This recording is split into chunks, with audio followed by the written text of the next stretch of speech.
तो साथियों, mental math class 10th का नेक्स्ट पार्ट कर लेते हैं। मैं हूं हरी सर और आप सभी बच्चे देख रहे हैं आपका अपना यूट्यूब चैनल जिसका नाम है चलो कदम बढ़ाए।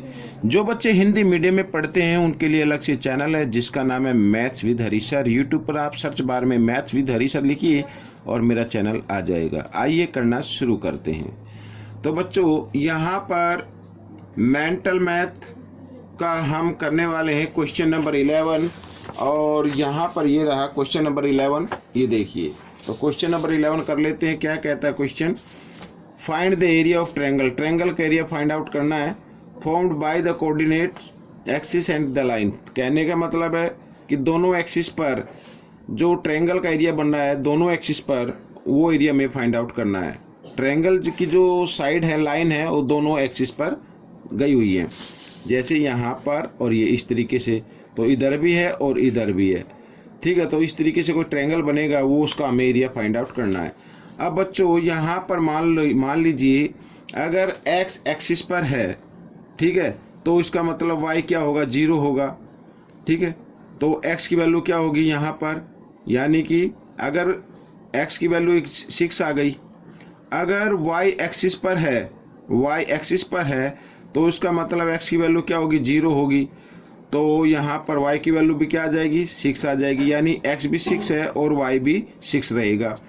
अब हमें एरिया फाइंड आउट करना है। तो एरिया का फॉर्मूला क्या होता है? यहाँ पर लिख लेता हूँ मैं।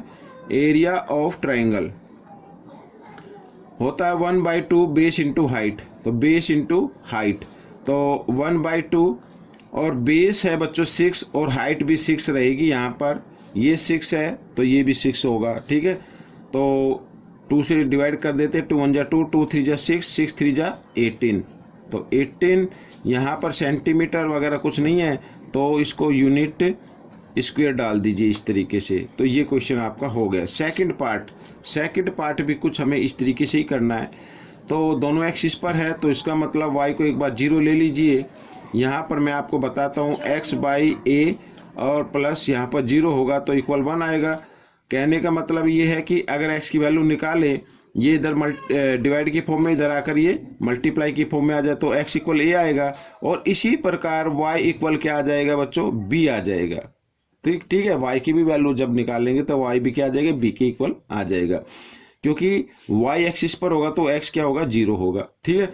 अब फिर फॉर्मूला वही लगाना है, area of triangle. Area of triangle तो क्या होता है फॉर्मूला? 1/2 बेस क्या है? a और हाइट क्या है? b यहाँ पर।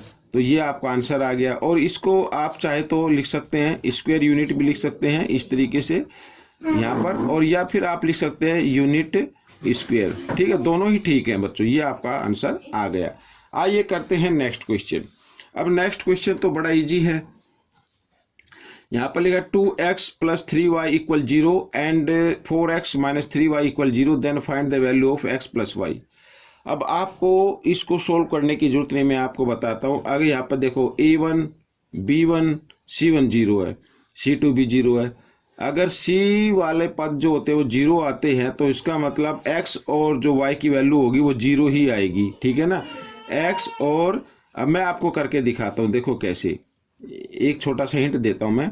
तो 2x + 3y = 0 और इसके नीचे लिख लेते हैं second equation -3y। Elimination method का यूज करते हुए, तो साइन ऑलरेडी चेंज है y के, तो इनको हम क्या कर देते हैं? कैंसिल कर देते हैं।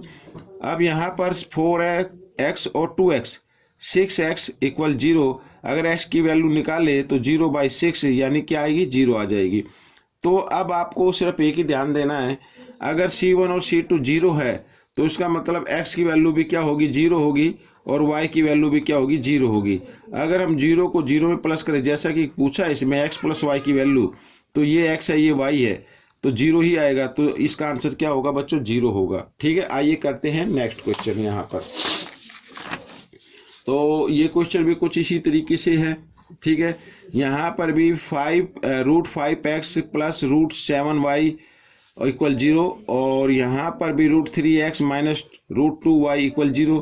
तो C1 और C2 जो है वो 0 है, तो इसका मतलब यहाँ पर x की वैल्यू भी क्या होगी, 0 होगी, और y की वैल्यू भी 0 निकल कर आएगी जब आप इसको सोल्व करेंगे। तो आपको ऑप्शन दिए गए होंगे मेंटल मैथ में, तो इस तरीके से आपको 0 के ऑप्शन पर टिक कर देना है। आइए करते हैं क्वेश्चन नंबर 14। तो क्वेश्चन नंबर 14 क्या कहता है, इसको देख लेते हैं जरा। ये इंपॉर्टेंट क्वेश्चन है। यहाँ पर solve for x and y, x and y के लिए सोल्व करना है। अब यहाँ पर बच्चों देखिए 2 की पावर x है और प्लस 5 की पावर y गिवन है, और इक्वल ये क्या है 33, यानी इन दोनों को अगर हम ऐड कर दे तो 33 के इक्वल आना चाहिए। अब देखो यहाँ पर तो इन दोनों को प्लस करने पर 33 आएगा, तो हमें पावर के x की जगह पावर लिखनी होगी, y की जगह भी पावर लिखनी होगी।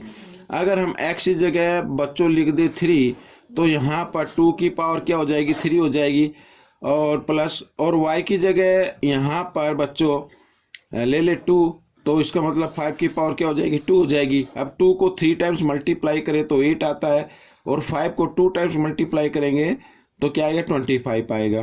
तो 25 प्लस 8 कितना होता है, 33 होता है।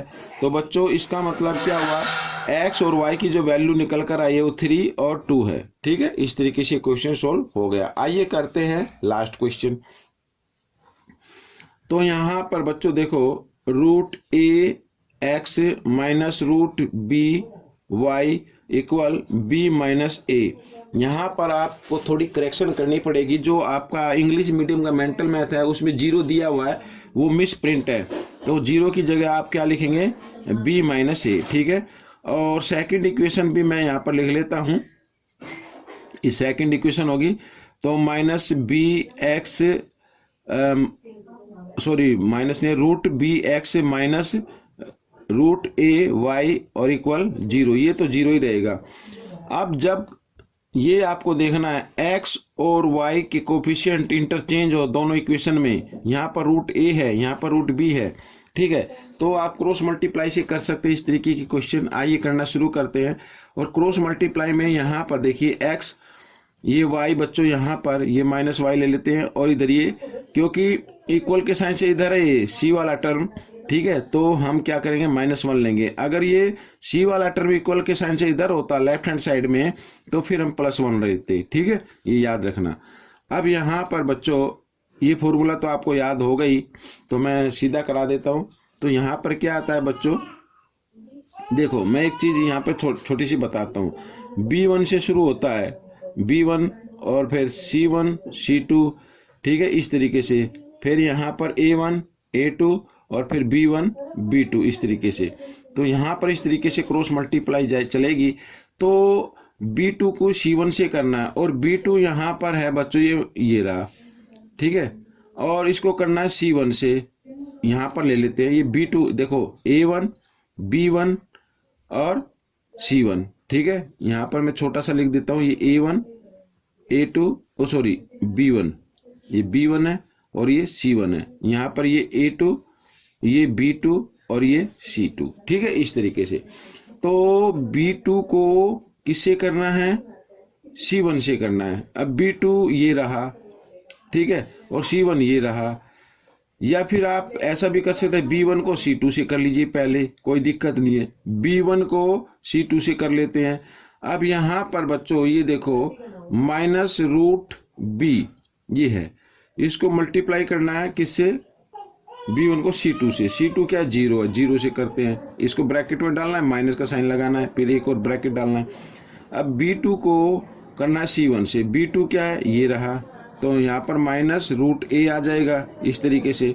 और c1 क्या है, c1 को यहाँ पर हम लिख लेते हैं मल्टीप्लाई की फॉर्म में, b माइनस a ये रहा। ठीक है, इस तरीके से। तो ये हो गया, कोमा लगा देते हैं। अब यहाँ पर -y के लिए, तो अब c1 को a2 से और c2 को a1 से। ठीक है, यहाँ पर तो सबसे पहले c2 क्या 0 है, और इसको करना है किससे, c2 को a1 से करना, तो a1 ये रहा। तो 0 को मल्टीप्लाई करेंगे √a से, इस तरीके से ब्रैकेट में डालिए, माइनस का साइन लगाइए और फिर एक और ब्रैकेट डालिए। अब c1 को करना है a2 से। c1 क्या है, ये रहा, और a2 क्या है, ये रहा। तो यहाँ पर बच्चों मैं ये लिख देता हूँ रूट बी इंटू और बी माइनस ए, इस तरीके से। ठीक है, थोड़ा इसमें ध्यान देना है, आप जब प्रैक्टिस करेंगे तो जल्दी हो जाएगा, कोई दिक्कत नहीं है। अब यहाँ पर a1 और a2 सॉरी a1 b2 को, a1 क्या है, ये रहा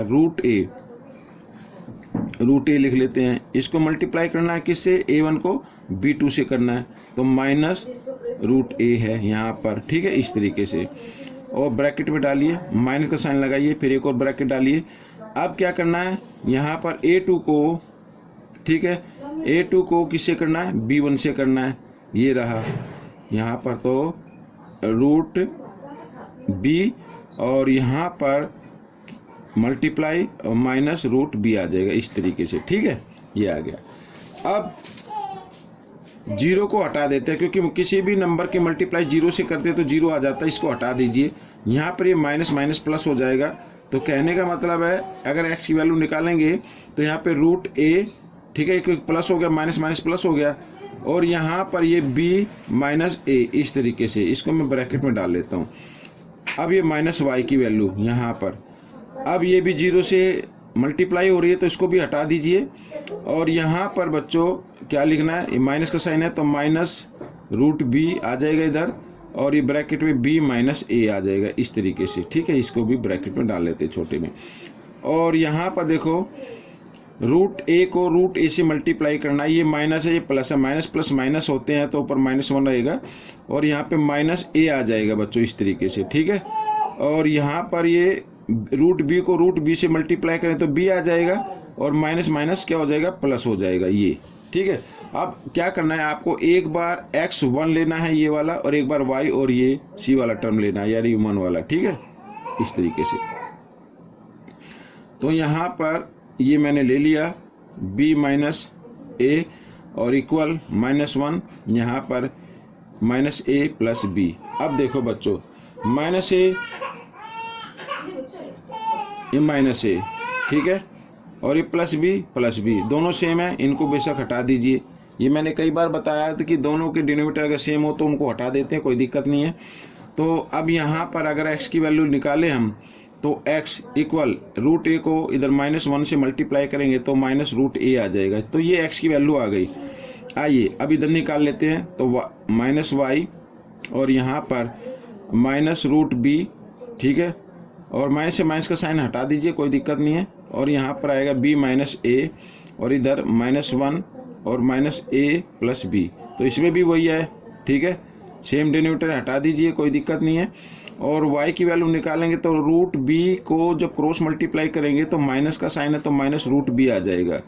हाँ, ये हमारी x की वैल्यू आ गई और y की वैल्यू आ गई। अब पूछा है कि x y की वैल्यू क्या होगी, यानी मल्टीप्लाई में है, तो x की वैल्यू तो है माइनस रूट ए और मल्टीप्लाई, और y की वैल्यू है माइनस रूट बी। ठीक है, ये यहाँ पर ये माइनस का साइन हो गया, और माइनस से माइनस का साइन मल्टीप्लाई में प्लस हो जाता है, तो x y की वैल्यू क्या आ जाएगी, रूट ए को रूट बी से मल्टीप्लाई करेंगे तो रूट ए बी आ गया बच्चों। तो इस तरीके से इस क्वेश्चन की प्रैक्टिस ज़्यादा से ज़्यादा करनी है, ठीक है, ताकि आप बड़ी जल्दी कर पाएँ। तो बच्चों मिलेंगे अब हम नेक्स्ट पार्ट में, तब तक आप प्रैक्टिस करते रहिए, और वीडियो देखने के लिए धन्यवाद।